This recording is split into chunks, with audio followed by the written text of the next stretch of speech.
આજે આપણે હાંડવો બનાવશું એના માટે મેં લીધું છે ઈડલીનું ખીરું. એમાં થોડું મીઠું એડ કર્યું છે, થોડો સોડા અને ચપટી મરચું. હવે એને આપણે સારી રીતે હલાવશું. એના માટે આપણે એક લોયું લીધું છે, એમાં મેં થોડું તેલ મૂક્યું છે. એને બરાબર તેલને થઈ જવા દેશું. એમાં થોડી ચપટી રાઈ ઉમેરશું.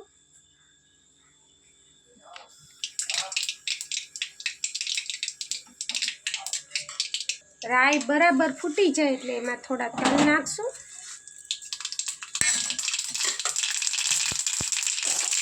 એટલે એમાં થોડી હિંગ એડ કરીશું અને આ ડો એમાં નાખી દઈશું.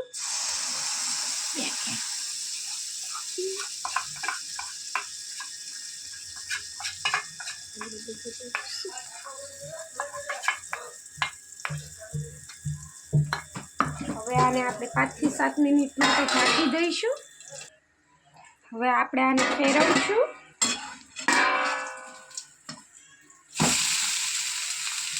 ફરીથી ઢાંકીને 5 થી 7 મિનિટ માટે રહેવા દે.